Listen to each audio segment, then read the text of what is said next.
This week on the Monday Show, we're going to talk about camera and site-related news, Adobe Creative Cloud, and budget full-frame cameras. Today is February the 4th, and this is Monday Show number 5. Welcome back to another Monday Show. I'm Joe. And I'm Mike. And this is MetroPhotog.com's Monday Show that we do every week on Mondays, obviously.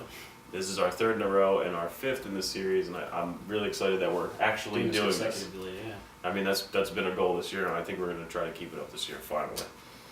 In camera and industry-related news, this past week, we had CP Plus in Japan, which is a big photo show. It's kind of like Photo Plus here in the United States.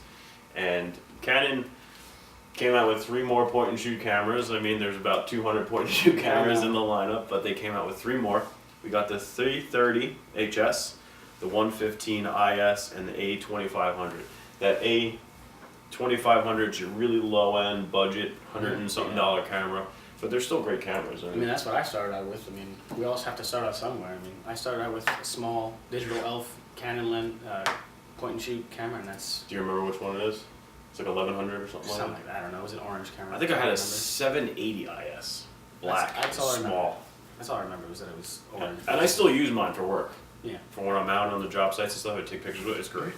It's 720p is the max video, but they're great cameras regardless.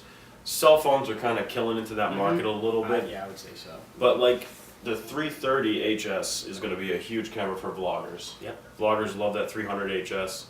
And I think small, compact, and it's easy to just... They throw it in their pocket, and they can take 1080p video with it, so I think we'll see that 330 HS do well, hopefully. We have no new news on the 7D or the 70D officially. Higher-ups at Canon have confirmed that the 70D is coming eventually. But the 7D may be a little bit different than we really think it's going to be. Like the 7D, excuse me, the 7D Mark II might be a lot different than what we see in the 70D today. I mean, we talked about that last week.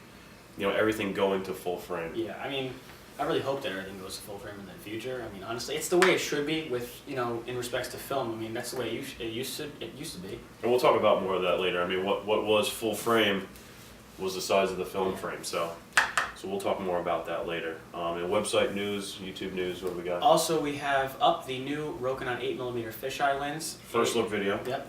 The review will be coming soon, shortly in a few weeks, I would say, right? Yeah, get out and use that lens a lot more. We've had that lens for about, what, half a year now? Yeah, we've had it since like July, I would say. We got it at B&H. That was a really nice experience, being able to go there and just use the lens. And maybe we'll talk about that. Yeah. Maybe we'll talk about B&H in another Monday show. Also, the unboxing and first thoughts, I would say, of the 24mm 2.8 lens. Which we shot the unboxing in the summertime, yeah. right, before we went away. Of the 24, I bought the 24 and the Rokinon at the same time at B&H, and we shot that at Battleground State Park, I think. Yeah. Yeah, so that was a while ago. We have to start getting all this content out, and after that, I think last week we went to New York City and we did some street photography. Yeah. You'll get that gallery up. Make sure you check out the website, MetroPhotog.com, to see all this content, whether it's the videos. We have the videos embedded there in the videos page. Galleries. The galleries, make sure you check out the galleries. And if you got any questions, as always, make sure you go on the website, MetroPhotog.com/contact, and hit us up on that.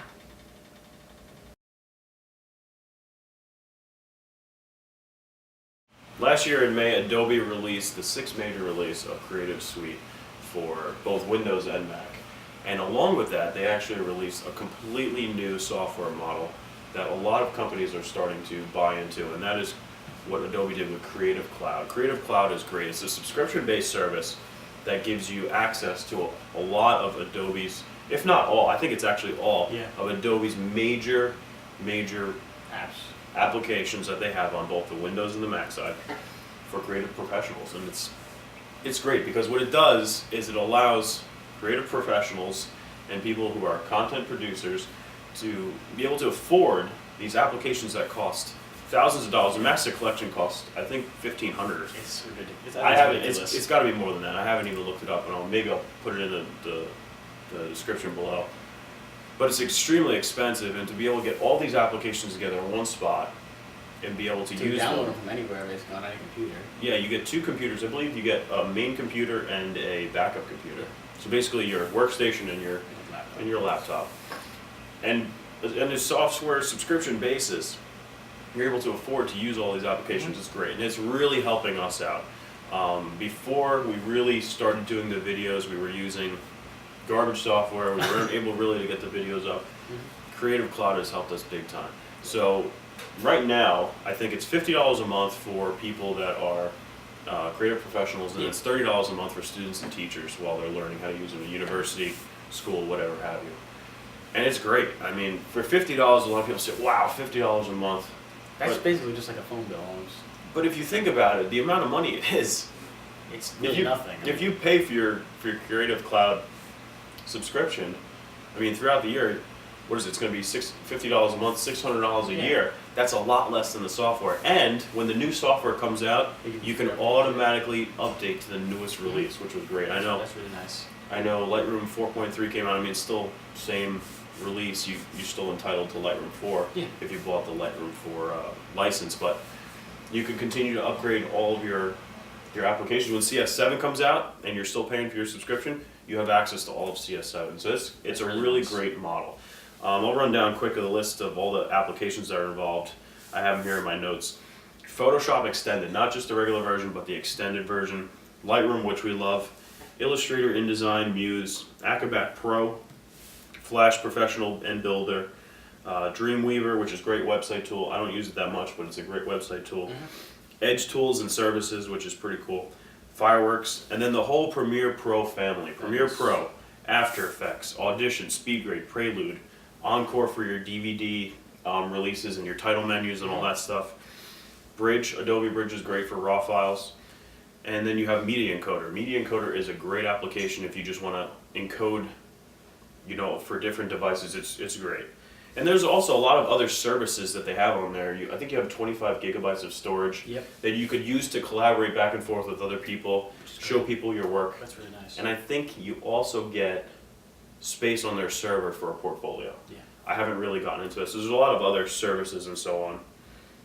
And then you also have access to Photoshop for tablets. Which is crazy. So there's an Android version and an iOS version, and I think you could download them from the App Store. You put in your license key or your username and password, however it works. I haven't tried it, but yeah, it's a dumbed down version of Photoshop. But that's pretty cool that you can open up PSDs, share your clients, make small changes, and see them. So you have a lot of software that you have access to with Creative Cloud. I think that's amazing. Like, just in general, I mean, Premiere Pro, Photoshop has really helped us out a lot, and also After Effects. That's really been a big thing for us. Yeah, all the splashes that you see and all the motion graphics, it's all After Effects stuff that we're learning right now. I mean, if you think about it, if we didn't have access to all this software, we would never know how to use it, and just being able to download is great. And what I really actually liked about it is I had to upgrade my SSD in my workstation not too long ago. I was running out of space.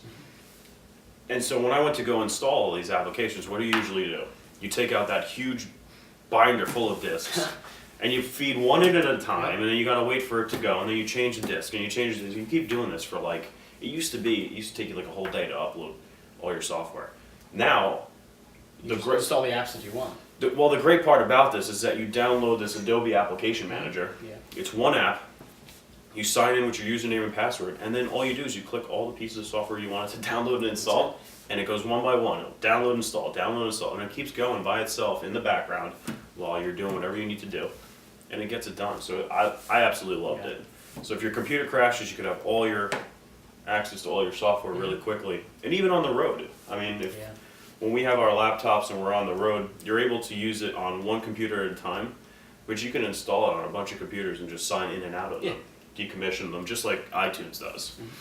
So it's really a great piece of software. I recommend everybody check it out. I'll put a link in the description below. Check it out. This is not a paid advertisement. If anything, I'm paying Adobe to use it every month, and it's great. You should try it. I mean, especially for a small startup like us, we really don't have the capital to be spending $600 for Photoshop. I mean, that's a lot of money. And then Premiere Pro and After Effects and add them all up. It's a lot of money. So we're very grateful for this subscription type service. Hopefully other applications in the future do the same, but I mean, for us right now, Adobe is great. So Creative Cloud, check it out, link in the description, and hopefully it'll help you too.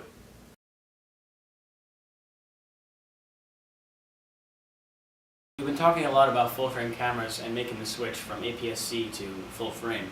And a cheaper way to get into full frame, I would say, would be to use film. It's the original way of full frame. It's kind of natural, I think. It's a way of art, and I think it's really, really well. And really, a lot of people learned how to take pictures on film cameras. I mean, we're younger. We really didn't have access. I had access when I was a little younger to film. And by the time I got to your generation, film was like a thing of the past, and it was nostalgia. Polaroid was a joke, and this Instagram thing is just an evolution of Polaroid. But really, the budgetary way to do this is through film. Yeah, I mean, going through class, I have a class called Graphics Communications. We learn how to use the aperture, the shutter speed, and the ISO all to our advantage and to get the right picture. And that's really important too, because when people are buying these DSLRs, they go into full auto mode and they just... You go into full auto mode and you see all these settings happening on the screen, and some people may see it also in their image editors, like even iPhoto. It shows you your metadata, your settings, and people don't understand what does this F number mean, what does this ISO number mean. It all goes back to film equivalence. I mean, the f-stop and the shutter speed are still the same, but the ISO on your camera is more of like a film equivalent for you to understand the sensitivity of the lens. Sensitive, how sensitive is to light. The sensor at that point. So there's a lot of things that people are missing the whole technical point of because of these digital cameras, and there's a lot of advantage there to go to film. I mean, you can use different types of cameras like Pentax or all that other stuff, but cameras as cheap as $5, right? Yeah, you can go to a thrift shop and buy, like a cheap Pentax camera like for $20. I mean, but a real advantage to having like an old... What's this one here? And this is an EOS XS, I think? Rebel XS. Rebel XS. There's a really good advantage to this is being able to use all of your EF lenses. That includes this Rokinon that I actually did a review on. Also, you can use different like Tamron EF lenses, and you can use a huge wide array of different lenses. And if you have a Nikon DSLR, get a Nikon film camera, because then you could use all of your F mount. I don't know what they're up there. You can use every single one basically. You could use all your lenses back on the film. I think you have to check though, make sure your compatibility about autofocus, because I think Nikon has some bodies that don't have the autofocusing capability. They're in the lens or something like that. So just make sure before you buy a camera. I mean, you could buy these things used. I got this Rebel XS off of Amazon for like $40-something, $45. Which is a great deal, I mean. Which is great. It's got a digital light meter, it's got a digital screen on the, not a digital, but a screen on the top that gives you all of your settings. It's got a bigger body than like our camera. I mean, it's really, it's really nice to hold, and it's just really nice compact full frame actually. And I could use all of my EF lenses, including the 70-200, f2.8. Got the Rokinon on there. You can see the lens hood on it when you look through it, but there's other lenses. We have the 50 prime to 24 prime. I mean, it's great. It's a great alternative to shooting or to buying a $2,000 camera. I mean, yeah, you can save like what I'm doing right now. I'm saving up to buy a 5D Mark II or to get into the full frame market so I can use my lenses to a full advantage and stuff like that. I mean, it's just a great way to learn, I think, and it's a way of art, and it's just. And the filmic look the film has a great look to it. Nice nostalgic look, yeah. Not so much a nostalgic look. It's got a really nice look to it. I mean, I think a lot of it gets lost in the digital conversion from that signal to noise and all that stuff that happens in the camera. Don't get me wrong, DSLRs have done an amazing thing to photography. They lower the cost to take 5,000 shots. It's so much cheaper now because you put them on your cards. You got the Ektar 100 right there. What was that, $5 a roll or something like that? That's great film now. It's very expensive. It gets very expensive. I try to buy the film on Amazon or B&H Photos website. If you buy in bulk, it's a lot cheaper, I think. Buy it in bulk, Don't go to like some drugstore like on the corner in like New York, because they will... They charge like $10 a roll. Yeah, I bought a roll of 400 regular... Portrait 400? No, not even portrait. It was just regular, not even T-Max. It was just cheap film. It was $10 for the roll. And 36 exposures, and that's all you get. That's all you get. And the other thing too is you take these pictures. There's no screen for you to see the preview, so you're basically just shooting blind. Yeah, and you go to the drugstore. We get them developed at the drugstore, and before we were getting the CDs of the scans, and I think now you're going to see a video hopefully soon. On the Canoscan. Yep. We just got the Canoscan 9000F, and we're going to start scanning our own film negatives. See how that comes out. I think from some of the test shots that we've done, it looks really, really nice compared to what they give you at the drugstore. So that's a separate video, but we'll show that first look review and comparison of what the drugstore is going to give you, your corner drugstore developer is going to give you, versus the scans that we could do with the Canon Scan 9000F, I think it is. But I mean, you could basically, you know, take pictures with this thing, have your film developed. I think $2. I think $2 to have it developed. Yeah. Scan it yourself, bring it into Lightroom, adjust it, not the same way, but a lot of the same ways that you can with your digital files, and still get great pictures. I mean, in full frame pictures using the full advantage to the light and the aperture, and also the actual focal distance of what it is. Yeah, your 24mm is 24mm, not 38.4. You know, you buy a 14, say you have a Nikon 14 to 24 lens, which hopefully Canon this year, we're gonna do it. 14 to 24 lens, you have 14 to 24, not some weird focal range that's multiplied by a crop factor and this, that, and the other thing. It's what you bought. Yeah, so that's great. Hopefully you'll see some more videos coming up soon on the XS. On the Rebel XS. I want to do a video talking about it, how it's a really great intro camera for young guys and beginners, people that are looking to start taking pictures. It's a great way to learn. And you know, some other videos on film photography. Yeah. Mike does a lot of film photography. I have a lot of film cameras I could also share also. Yashica? I have a Yashica, it's not a TL, it's a, I forgot what it's called, but it's... The rangefinder. It's a rangefinder. I really like using rangefinder too. And what was the other one you have? You have a Minolta? No, it's a Exacta. An Exacta. EDX3. Now that's a nice camera. It's a beautiful camera. And we could show off the lenses too, that stuff. So a lot of gear that's out there that's used. You be careful when you're buying this used gear, but a lot of great stuff. You know, there's a lot of things you got to look for when you're buying this used gear, but we could also talk about that later. And really, it's in an inexpensive market to get into. The film is going to cost you the most probably to have it developed and scanned and all this stuff. If you don't have the scanner, you got to pay for scanning. But there's so many great advantages to shooting film. Film is not dead by any means. It is not dead. Polaroid stopped production, not Polaroid. Kodak stopped production on just a small segment of their market. I don't think it was all of it. I don't know, but I know, didn't Polaroid stop that? Polaroid stopped certain films as well. Yeah, which is sad. But there's a lot of other instant film cameras that are coming out now. Impossible Project is out there and going hard. The Lomography still making film? Oh yeah, Lomography's coming out with a new film actually this summer. I'm really excited for that coming out. So there's a lot of stuff that's still going on in the film market. We're going to continue to support it as much as it is a pain. But it's an art. It is an art. It is an art. And it's something we should be good stewards of and continue it forward. So that's film. Hopefully we'll, like I said, more videos about film, and we'll try to stick to that.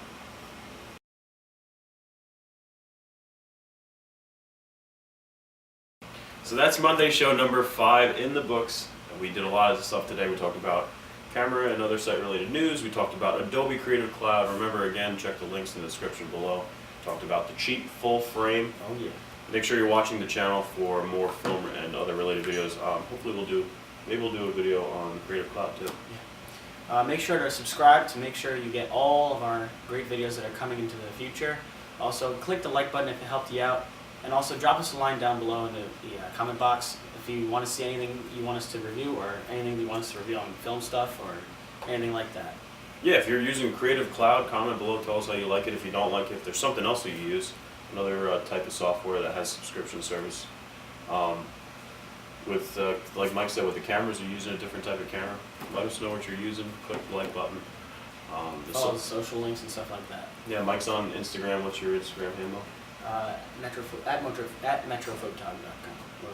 At MetroPhotog. Yeah. Right? Yeah, it's at MetroPhotog, I believe. I'm JCuomo29. I'm Mike_Cuomo. We'll put all those, we should put those two in the description for. I only have 3 pictures, so it doesn't really matter. So that's, again, this Monday show. Thank you so much for watching. Be sure to check out the channel, all the other videos that we have. We have some cool other videos.